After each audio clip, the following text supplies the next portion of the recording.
Hello. Hello, Miss Taguig City. Good luck. Maraming salamat po. Okay, here's your question. How do you inspire young Filipinos to take pride in our culture and heritage? In Filipino, paano mo mahihikayat ang kabataan na ipagmalaki at pangalagaan ang ating kulturang Pilipino? Firstly, I would inspire our youth to be a proud culture bearer of our country by promoting it through how we present ourselves to the world and how we present being a proud Pinoy to rooms we walk in. As someone who moved abroad since I was 5 years old, I have been representing the Philippines all my life as often the only Filipino in the room. And I feel like I have showcased our traditions, culture, and values to the rest of the world. Thank you. Maraming salamat, Taguig City. Ito na magtatanong ay si Dr. Jewel Pagkumuto. Magandang gabi, Binibining San Carlos. So my question is, how can we preserve Filipino culture and values in the age of artificial intelligence or AI? In Filipino, sa panahon ng AI, paano natin mapapanatili ang kulturang Pilipino at ang ating mga pagpapahalaga? In this fast-paced and modern world where globalization has become part of our lives, we can preserve our culture and tradition through technology. I believe that tradition and technology should go hand in hand. Modernization can help us. In social media, we can create skits of our history, POV of influencers, and we can use reels. By that, we can love our tradition. Because a tradition that is love is a tradition that will never die. Thank you. maraming salamat, Miss Pearl.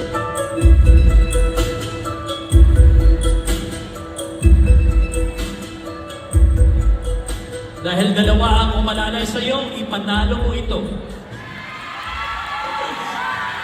Pumili ka ng iyong envelope. At ang kurado. Dr. Jewel Pagkumuto. Magandang gabi. Good evening po. Good evening.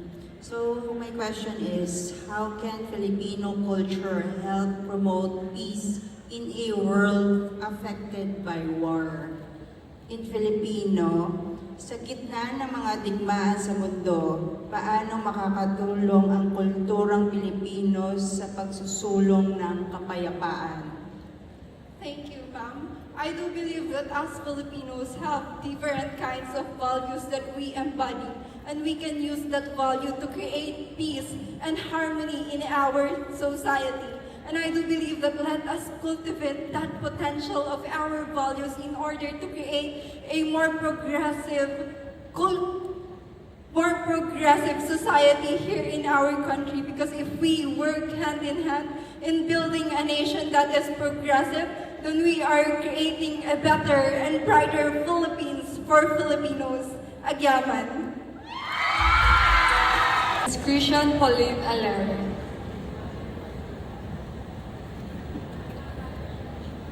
Hi, Binibining Pasig City. How are you? I'm feeling okay. I'm feeling grateful actually tonight. That's nice to hear. Just chill and listen carefully to your question. So, what change in education would help young Filipinos appreciate our culture and heritage more? In Filipino, ano ang isang pagbabago sa edukasyon na makatutulong upang mas mahalin ng kabataan ang ating kultura at pamana? I believe it can be helpful by promoting the culture and heritage in our city and in the Philippines, and by creating organization of a cultural events, just like what is the Miss World of the Orient Philippines is doing right now by promoting cultural events and creating community-led tours in order for us to attain a better community. And as a loud and proud, pure-blooded Filipina, I believe my beauty becomes most meaningful when it reflects the soul of our nation, celebrating our vibrant culture and honoring the rich heritage.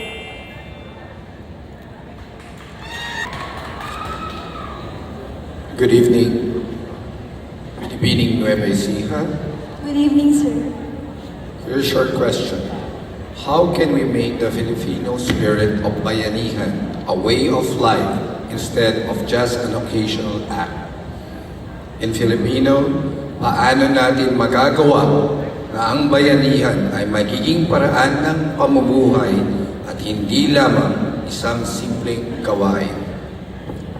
The Filipino value of bayanihan has helped us in ways in which it collectively raises our voices in order to resolve specific relevant issues in our country, and it improves our way of life because we use it to our advantage to lift one another, to help one another instead of bringing each other down. Because our Filipino values, this is an example that our roots doesn't hold us back. It serves as a strength to keep looking backwards to our history, to our past. And so as a Provinciana myself, I stand as a leader that empowers the youth to further promote these values and principles. Thank you. Christian De Los Santos.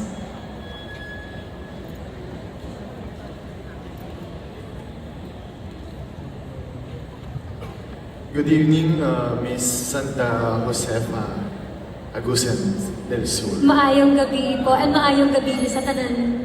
Thank you. Are you ready for your question? I was born ready.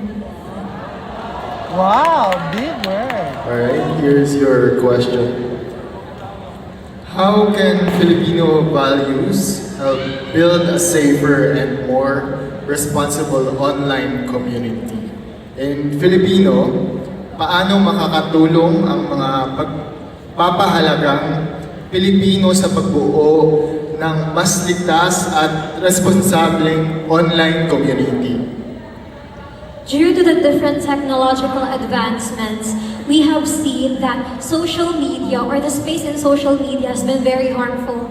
But I believe that through the values of a Filipino woman and Filipino citizen, we can move towards progress because we have bayanihan, we have the kindness in our heart, and we have what it takes in order to help each other to bring us forward. Because I believe that through the kindness and through the bayanihan that is present in every Filipino, we can attain a Philippines that is a much progressive country in the entire world.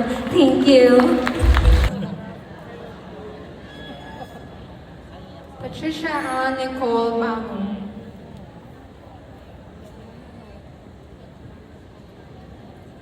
Hello, good evening, Miss Naga City. Good evening. Are you ready to slay this round? I'm always ready to slay. Okay, that's good. Okay, if you're ready, here's your question. What Filipino value should every public servant possess and why? In Filipino, anong pagpapahalagang Pilipino ang dapat taglayin ng bawat lingkod bayan o leader at bakit? I believe that one value that each politician should care about is simpatia or sympathy.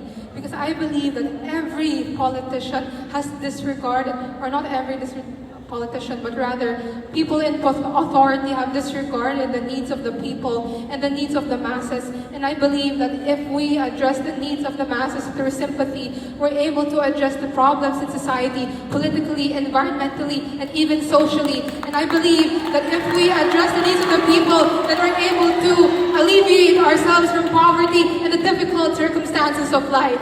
Thank you. Sana tama ako. Tama po ba? Alright, so pili ka ng iyong envelope.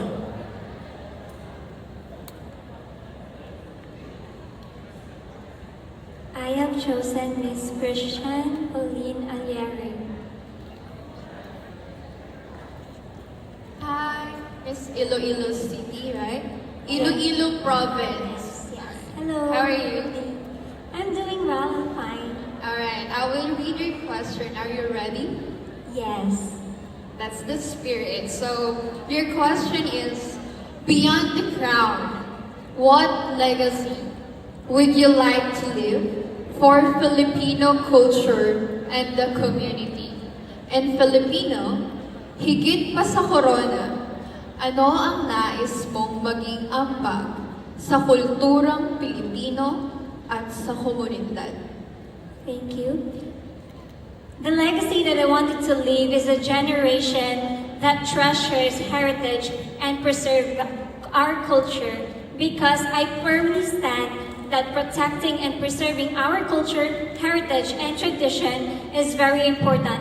Wherever we go, whenever we go, and whoever we encounter, as long as we are proud and we carry the pride and of our identity, we will be known as Filipinos. Thank you. Maraming salamat. Piling hurado. Rian Fernandez. Good evening, Miss Tarlac Province. Good evening.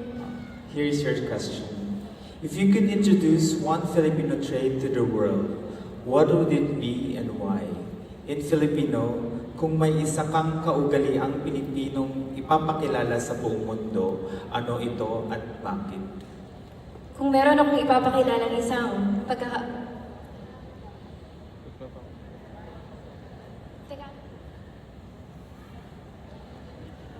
Ulitin ko sa Filipino. Kung may isang kaugaliang Pilipino kang ipapakilala sa buong mundo, ano ito at bakit? Kung meron akong ipapakilala ng isang ugali sa buong mundo, yun ang pagmamahal ng isang Pilipino. Pag tayo ay pumupunta sa ibang bansa, tayo ay may nakikilala pa rin mga Pilipino. At ang nakakatuwa dito, dahil kahit hindi natin sila kilala, nandun ang pagmamahal, ang pag-iinit ng pagtulong ng ibang tao, kahit hindi natin sila kilala. Dahil kapag tayo ay bumisita sa Pilipinas, hindi tayo basta bumibisita lamang dito dahil sa mga nakikita natin. Pumupunta tayo at nananatili tayo sa Pilipinas dahil sa pagmamahal na pinapakita ng isang Pilipino. At kaya yun ang aking ipapakita, ang ugali at pagmamahal ng bilang isang Pilipino. Maraming bihuradong. Rian Fernandez po. Hi, candidate number 10. Hello po. Here is your question. How can we teach the younger generation to embrace diversity and reject discrimination? In Filipino, paano natin maituturo sa kabataan ang paggalang sa pagkakaiba-iba at pag-iwas sa diskriminasyon? Thank you. I believe that we should let the children and the younger generations know that the world only turns because everyone is inside it. As a half British and half Filipina young girl in the UK, I always had discrimination against me because I wasn't enough for the UK.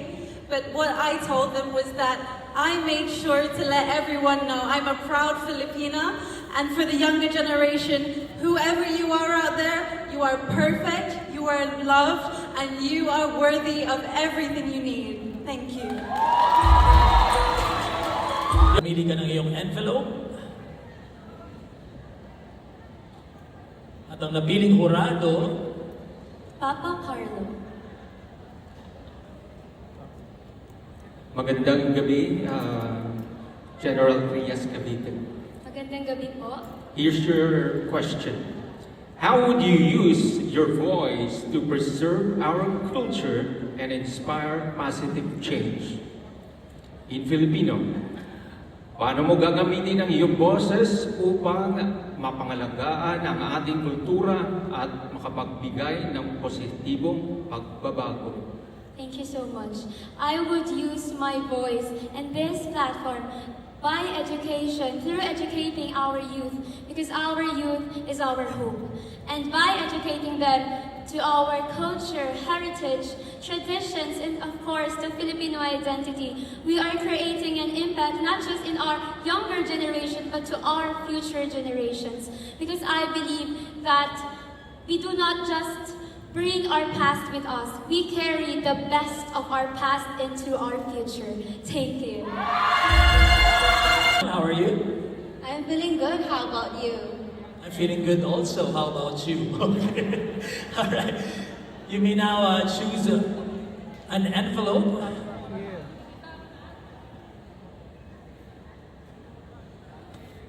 Aaron Antonio Noche.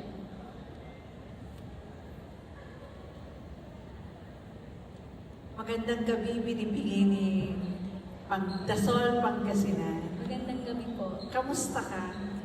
Maayos po. Kayo po, kamusta po kayo ngayong gabi? Kasing ganda mo.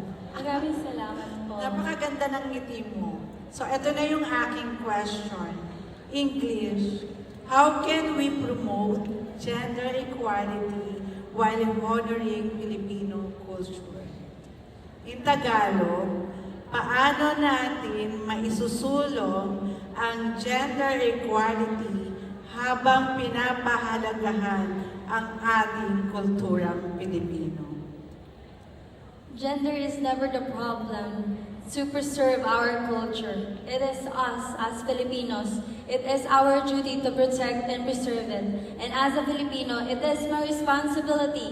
And as an LGBTQIA+ member, it is my responsibility to uplift the life in our community and as well as to educate the young Filipino people to protect, to promote, and to elevate the tourism here in our country. And as your Miss Pearl of the Orient Philippines candidate, I would want to use this platform to say that a nation that honors its identity and heritage is a nation that will never lose its identity. Thank you. Christian de los Santos.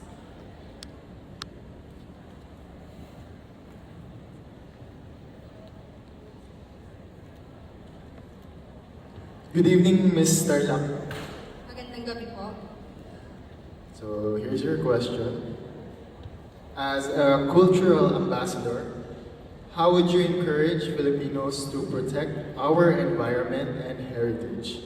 In Filipino, bilang cultural ambassador, paano mo hihikayatin ang mga Pilipino na pangalagaan ang ating kalagasan at kultura?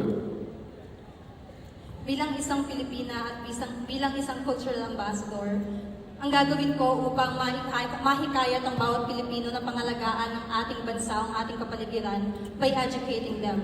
Bilang isang guro, naniniwala ako na ang ating kapaligiran ay hindi lamang natin tinitirhan, hindi lamang natin ito basta lupang tinatapakan, bagkus isa itong tahanan na dapat nating pangalagaan. Sapagkat ang tahanan na ito ay bigay ng may kapal, at ang tahanan nito ay dapat nating bigyan ng pagmamahal, respeto at paggalang. Dahil ang tunay na Pilipino ay hindi masusukat sa kung gaano kayaman ang kanyang lupang tinatapakan, bagkus ang Pilipino ay isang taong mapagmahal, marespeto at kayang igalang ang kanyang tahanan. Maraming salamat.